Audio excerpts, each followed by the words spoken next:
నమస్తే. ఇన్నాళ్ళు నన్ను సపోర్ట్ చేస్తూ, ఎంకరేజ్ చేస్తూ మీ ప్రేమని నాకు అందిస్తున్న ప్రతి ఒక్కరికి కృతజ్ఞతలు. అలాగే ఈ వీడియో కూడా ఖచ్చితంగా మీకు ఉపయోగపడుతుంది. లైక్, షేర్ అండ్ సబ్స్క్రైబ్ చేసి మీ సపోర్ట్‌ని నాకు అందించండి. అలాగే ఈ వీడియో పట్ల మీకున్న అభిప్రాయాన్ని కామెంట్ సెక్షన్‌లో కామెంట్ చేసి తెలియజేయండి. ఇప్పుడు వీడియోని చూద్దాం. నమస్తే, వెల్కమ్ టు అవర్ ఛానల్. నేను పద్మిని. ప్రస్తుతంతో పాటు ప్రముఖ ఆధ్యాత్మికవేత్త, వాస్తు జ్యోతిష పండితులు, లలిత ఉపాసకులు, వాస్తు జ్యోతిష శిక్షణ నిపుణులు బ్రహ్మశ్రీ నానాజీ పట్నాయక్ గారు మనతో పాటు ఉన్నారు. మాట్లాడతాం సార్. నమస్తే సార్. శ్రీమాత్రే నమః. సార్, బోర్డు మీద ఆల్రెడీ రాశారు, శని వక్రగతి జరగబోతోంది. 4 నెలలు సార్, 4.5 నెలలు దాదాపుగా మనకి 29 జూన్ నుంచి 15 నవంబర్ వరకు ఉంటుందండి. అంటే ఏమీ లేదు, ఇది వెనక్కి తిరిగి ఉన్నట్టుగా కనిపిస్తుంది, కానీ మనకి సర్క్యులేషన్ లో వెనక మకర రాశి మకరం వైపు తిరిగిన ఫలితాలు వస్తూ ఉంటాయి. దానివల్ల ప్రతి లగ్నం వారికి, లగ్నం తెలిస్తే లగ్నము, లగ్నం తెలియకపోతే రాశి వారికి మంచి విషయాలు ఉంటాయి. ఇందులో పాజిటివ్ ఉంటుంది, జాగ్రత్తలు తీసుకోవాలి. అదేవిధంగా ఇది వక్రగతి వల్ల పర్టికులర్ గా ఈ వక్రించిన శని దీన్ని చూస్తున్నాడు. సో 29 జూన్ నుంచి 13 జూలై వరకు ఇక్కడ ఉంటాడు కుజుడు. సో 29, 13 వరకు, అంటే దాదాపు ఒక 15 రోజుల పాటు ఇది ప్రపంచ వ్యాప్తంగా కానీ దీని ప్రభావం ఉంటుంది. అంటే ఎట్లాంటివి సార్? విపత్తులు అట్లాంటివి? విపత్తులు అదేనండి. ఇప్పుడు కామన్ గా మీరు గమనించినట్లయితే ఈ శని సామాన్యంగా చూస్తుంటేనే మనం గతంలో కూడా చెప్పుకున్నాం, పేరుకి వర్షాకాలంగానే ఎండలు బాగా వస్తూ ఉంటాయి. ఒక పక్క బాగా ఎండ వస్తుంది అనేసరికి ఇంకో దగ్గర విపరీతం వర్షం పడుతూ ఉంటుంది. అంటే ప్రకృతిలో ఏదైతే బ్యాలెన్స్ అనేది తప్పుతుంది శని కుజులు ఎప్పుడైనా వీక్షించుకుంటున్నా కూడా. అయితే దీనివల్ల మాత్రం ఎట్టి పరిస్థితుల్లో ఇప్పుడు చూడండి, మనకి ఈ ఫ్లష్ ఈటింగ్ బ్యాక్టీరియా ఏదో అంటున్నారు, దాదాపుగా 2006లో వచ్చింది జపాన్లో. ఇప్పుడు కాదు, 2004లో వస్తే 2006లో దాన్ని డిటెక్ట్ చేశారు. 2006 నుంచి ఉన్నటువంటిది, అదేం కొత్తగా ఇప్పుడు ఇండియాకి వచ్చేసి ఏదో అయిపోతుంది అనుకునేటువంటి భయం అయితే పడాల్సిన పని లేదు. కాకపోతే ఈ కాంబినేషన్ వల్ల ఏమిటంటే ప్రపంచవ్యాప్తంగా కానివ్వండి, దేశాల వారిగా కానివ్వండి, మనకి రాష్ట్రాల వారిగా కానివ్వండి, అనవసరమైన గొడవలకు దారితీస్తూ ఉంటుంది. సాధారణంగా ఇది మనకి క్రోధినామ సంవత్సరం. కుజుడు ఓన్ హౌస్ లో ఉన్నాడు. ఇన్ని రోజులు శని చూస్తున్నందుకు ఆల్రెడీ జరుగుతున్నాయి. వక్రించి చూస్తున్నప్పుడు ఇంకొంచెం డిఫరెంట్ గా గొడవలు, అందులో ముఖ్యంగా సరిహద్దుల్లో ఉండేటువంటి ఈ భద్రతను కల్పిస్తున్నటువంటి ఈ యొక్క సైనికులు కానీ, పోలీస్ డిపార్ట్మెంట్ మీద కానీ కాస్త ఎక్కువ ప్రభావం చూపిస్తుంటుంది. అంటే వాళ్ళకి కొన్ని స్ట్రిక్ట్ రూల్స్ ఇవ్వడం, ప్రెషర్ ఎక్కువగా ఉంటుంది. ఎందుకంటే వక్రించిన శని చూస్తున్నాడుగా, అందుకని. అండ్ అదే విధంగా కొన్ని అల్లకల్లోలకు సంబంధించిన దేశవ్యాప్తంగా, ప్రపంచవ్యాప్తంగా ఏదైనా కొన్ని నిర్ణయాలు తీసుకునేటప్పుడు మనకి పిఎంలు కావచ్చు, వాళ్ళు ఆ నిర్ణయాలను కొంత వ్యతిరేకిస్తూ కొన్ని అల్లర్లు జరగడం కానీ, కొన్ని తీవ్రమైన నిర్ణయాలు తీసుకోవడం కానీ, ఇటువంటివి జరుగుతూ ఉంటాయి. అదొకటి మెయిన్ గా చూసుకోవాలి ఈ శని వక్రగతి అండ్ ఈ కుజుడు దృష్టి పడడం వల్ల. అయితే ద్వాదశ రాశులకి కూడా డెఫినెట్ గా ఆయన ఇచ్చేటటువంటి ఫలితాలు ఉంటాయి కదా సార్? ఉంటాయి, డెఫినెట్ గా మార్పు ఉండబోతోంది. ఎందుకంటే అష్టమ శని, అర్ధాష్టమ శని, ఏళ్ళనాటి శని వాళ్ళకి ఎలాగో అలాగే ఉంటుంది, కానీ అష్టమ శని, అర్ధాష్టమ శని వాళ్ళకి ఏమైనా డిఫరెన్సెస్ ఉంటాయా? Right sir. అయితే మరి ద్వాదశ రాశుల వాళ్ళు కూడా ఈ పీరియడ్ ని ఎట్లా ఉండబోతుంది ఈ 4.5 నెలలు కూడా, అలాగే శని యొక్క అనుగ్రహమే పొందడం కోసం ఎట్లాంటి రెమెడీస్ చేసుకోవచ్చు అనేది ఒక్కసారి వివరంగా అన్ని రాశుల వాళ్ళకి చెప్తారా సార్? చెప్తాను. ఆఖరిలో ఈ అర్ధాష్టమ, అష్టమ శని వాళ్ళకి ఏం మార్పు వస్తుందో కూడా చెప్తాను, ఎండింగ్ లో చెప్తాను. తప్పకుండా సార్. మరి కన్యా రాశి వారికి ఎట్లాంటి ఫలితాలను ఇవ్వబోతున్నారు సార్ శని భగవానుడు? శని భగవానుడు కన్యా లగ్నము ఆరు కన్యా రాశి వారికి ఇక్కడ ఇచ్చే పాజిటివ్ రిజల్ట్స్ ఏమిటి అంటే, first of all financial growth మీద ఇక్కడ మంచి ప్రభావం చూపిస్తాడండి. ఫైనాన్షియల్ గ్రోత్ ఖచ్చితంగా పెరుగుతుంది.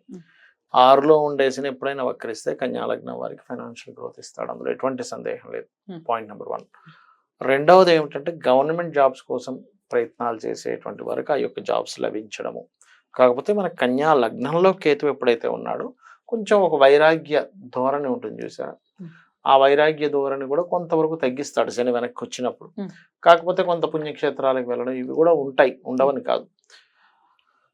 కాకపోతే ఈ శని వక్రగతి వల్ల ముఖ్యంగా అప్పులు తీరడం, రుణ రోగ శత్రు సంబంధించిన విమోచన జరుగుతుంది. ఎందుకంటే 6th house లో ఉన్నవాడు 5కి వచ్చాడుగా, దానివల్ల అప్పులు కొంచెం తీరుస్తాడు. గతంలో 6th లో ఉన్నప్పుడు కొన్ని అప్పులు ఇప్పిస్తాడు, వక్రించినప్పుడు తీర్పిస్తాడు. అదొకటి. ఉద్యోగంలో మంచి మార్పులు రావడము, ఉద్యోగం పరంగా అభివృద్ధి కలగడము, కొత్త ఉద్యోగ అవకాశాలు రావడం, ఇటువంటివి ఇస్తాడు. కాకపోతే ఇంటర్వ్యూస్కి వెళ్ళినప్పుడు మాత్రం తెలియని ఒక భయాన్ని క్రియేట్ చేస్తూ ఉంటాడు శని అక్కడ ఉన్నప్పుడు. ఎందుకంటే న్యాచురల్ 6th house నుంచి 5th house లోకి వచ్చాడు, ఆలోచన స్థానంలోకి. అందుకని వీళ్ళకి ఏంటంటే కొంచెం వాహనం మీద వెళ్ళేటప్పుడు జాగ్రత్తగా వెళ్ళాలి ఒకటి. ఏదైనా మధ్యవర్తిత్వం అనేటువంటిది అసలు ఉండకూడదు. Hmm. వివాహ నిర్ణయాల విషయంలో జాగ్రత్తగా నిర్ణయం తీసుకోవాలి. పార్ట్నర్షిప్స్లో ఇప్పుడు ఎవరైనా పార్ట్నర్షిప్కి వచ్చారు, లోకల్ కాకుండా విదేశాల్లో ఎన్ఆర్ఐస్ వాళ్ళు ఎవరైనా పార్ట్నర్షిప్కి వస్తే అది పనికి వస్తుంది మళ్ళీ. కాకపోతే కొంచెం ఏదైనా కానీ ఈ శని వక్రగతి అంటే సప్తమంలోకి వెళ్ళవలసిన వాడు వెనక్కి వస్తున్నాడు కదా, అంటే నేచర్ ఏం చెప్తుందంటే వీళ్ళకి నువ్వు పార్ట్నర్షిప్స్ ని వెనక్కి తీసుకోవడం మంచిది అనే విషయాన్ని అది చెప్తుంది అనమాట. ప్రతి ప్లానెట్ కూడా అదొక పాయింట్ చెప్తూ ఉంటుంది, మనం దాన్ని అర్థం చేసుకోగలగాలి. మరి పంచమ స్థానం అంటే ప్రేమ అని కూడా చెప్తారు. ప్రేమ విషయాల్లో ఎట్లాంటి జాగ్రత్తలు తీసుకోవాలి సార్? గతంలో ఎవరితోనైనా జీవిత భాగస్వామికి అంటే ఎవరైనా వివాహం చేసుకున్న వాళ్ళతో గొడవ అయినటువంటి ఆ గొడవ తగ్గుతుంది అంతే కదా. 6,000 వెనక్కి వస్తుంది, అంటే సేమ్ ప్లేస్ కి వచ్చేస్తుంది. ప్రేమ వ్యవహారం ఏదైతే మళ్ళీ సేమ్ ప్లేస్ కి వచ్చింది. విడిపోయారు అనుకున్నారు కదండి, మళ్ళీ కలిసిపోయామని చెప్తుంటారు. అట్లాంటివి ఉంటాయి. అలాంటివి ఉంటాయి. రైట్. ఆరోగ్యం ఎలా ఉంటుంది అనుకోవచ్చు సార్? ఆరోగ్యం కనుక తీసుకున్నట్లయితే ఇక్కడ హెల్త్ ఇష్యూస్ తగ్గుతాయని చెప్పుకోవచ్చు కొంతవరకు. కాకపోతే ఫ్యాటీ ఐటమ్స్ లాంటివి తినకూడదు. ఓవర్ ఫ్యాట్, ఓవర్ ఇది ఉంటుంది చేశారు, అట్లాంటివి తినకుండా ఉంటే సరిపోతుంది. జంక్ ఫుడ్ జోలికి వెళ్ళకుండా ఉంటే 100% బాగుంటుంది. ఎందుకంటే ఇక్కడ చూడండి, మీరు ఎంత గమ్మత్తు అంటే ఈ 6వ స్థానం మనకి ఇంటెస్టైన్ లోపల, ఇది ఇక్కడ వక్రించాడు శని. అంటే వక్రించాడంటే సంథింగ్ నువ్వు తినేటువంటి ఫుడ్ ద్వారానే సంథింగ్ లోపల ఏదో జరగబోతుంది. సో చూసి తినాలి. ఎందుకు అంటే ఇక్కడ చూడండి, మనం తినే ఫుడ్ 2వ స్థానం 7వ స్థానంలో చూస్తాం. ఎటువంటి ఫుడ్ తింటాము అని. వెస్టర్న్ కల్చర్ రిలేటెడ్ ఫుడ్స్ తినే ఛాన్సెస్ ఉంటాయి కన్యా లగ్నం వారికి, రాహు ఉన్నందుకు. క్లియర్ గా చెప్పేస్తాను. రైట్. సో అందుకని నో జంక్ దాని వల్ల హెల్త్ ఇష్యూస్ వస్తాయి. అందుకని సబ్జెక్ట్ ఇస్ వెరీ బ్యూటిఫుల్. దాన్ని మనం ఎంత అద్భుతంగా అర్థం చేసుకుంటున్నాం అనేదే మ్యాటర్.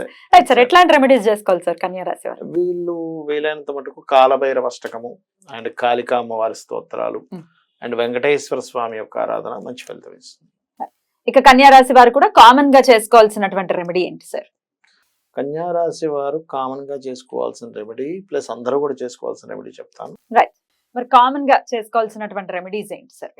ఫస్ట్ ఆఫ్ ఆల్ ఏంటంటే, మనకి విశ్వంలో ఎప్పుడైతే పలానా ప్లానెట్ ఒక ఎనర్జీ కలిగిన ప్లానెట్ ఇంకో ఎనర్జీ కలిగిన ప్లానెట్తో వీక్షణలు ఉన్నప్పుడు ప్రకృతిలో మార్పులు వస్తాయని చెప్పుకున్నాం మనం. అంటే ఎండ, వర్షం ఇవన్నిట్లో ఎలా ఉంటుందో జీవుల మీద కూడా దాని ప్రభావం ఉంటుంది. సహజంగానే ఇది క్రోధినామ సంవత్సరం, కొంచెం గొడవలకు ఎక్కువ దారితీస్తుంది. కాబట్టి ఈ 2 గ్రహాలకి పర్టికులర్గా అంటే కుజ శని గ్రహాలకి దీపారాధన చేయాలి. ఇప్పుడు ఎనర్జీ కంట్రోల్ అవుతుంది. అలాగే బెల్లము, క్యారెట్స్ ఈ 2 పదార్థాలని గోవులకు తినిపించడం చేస్తూ ఉండాలి. బెల్లం ఒకటి, క్యారెట్స్ ఒకటి. మంగళవారం, శనివారం తినిపిస్తూ ఉండాలి. వీలైనంత మటుకు ఆంజనేయ స్వామి ఆలయాలకు వెళ్ళడము. ఓం హరిమర్కటాయ నమః అందరూ చేసుకోవచ్చు. లేదా ఓం అనాకలిత సాదృశ్య చుబుక శ్రీ విరాజితాయ నమః. ఎందుకంటే శని వక్రించాడు కదా, అంటే ఈ లాభము కర్మ కనెక్ట్ అయ్యాయి. లాభము కర్మ శనికి సంబంధించిన మంత్రాల్లో, అంటే శని అనుగ్రహం కలగాలనుకునేటువంటి దాంట్లో అమ్మవారి మంత్రాల్లో ఇది బ్రహ్మాండంగా పనిచేస్తుంది. ఓం అనాకలిత సాదృశ్య చుబుక శ్రీ విరాజితాయ నమః. దీంతో పాటు ఓం శ్రీమాత్రే నమః ప్రతిరోజు చేసుకుంటే అంటే మనకి బయట ఎలాగున్న పరిస్థితులు మనకి ఇబ్బంది కలగకుండా ఉంటుంది. బయట పరిస్థితులు గొడవలు జరగవచ్చు, రకరకాల అవ్వచ్చు, డిఫరెంట్ ఇవి అవ్వచ్చు, కానీ వీళ్ళకి సేఫ్గా ఉంటారు ఇది చేసుకుంటే. అండ్ అలాగే ఇంకోటి ఏంటంటే, శని వారము మరియు మంగళవారము గోవులకు క్యారెట్స్, బెల్లం తినిపించడంతో పాటు వీలైతే గనక పెరుగన్నాన్ని పంచడం పేదలకి, లేదా గూడాన్నము అంటారు. అంటే మనకి మన బెల్లంతో తయారు చేసిన పదార్థము కొంచెం నెయ్యి కూడా వేసి దాన్ని అమ్మవారికి నైవేద్యం కాబట్టి ప్రసాదంగా కనుక. బ్యూటిఫుల్ గా ఎక్స్ప్లెయిన్ చేశారు. ఈ 4.5 నెలల తర్వాత ఆయన మీనంలోకి వెళ్తారా సార్? మీనంలోకి ఇంకా ట్రాన్సిట్ కూడా ఉంటుంది కాబట్టి మేషరాశి వారికి ఏలినాటి శని స్టార్ట్ అయ్యే పరిస్థితి ఉంటుంది. రైట్.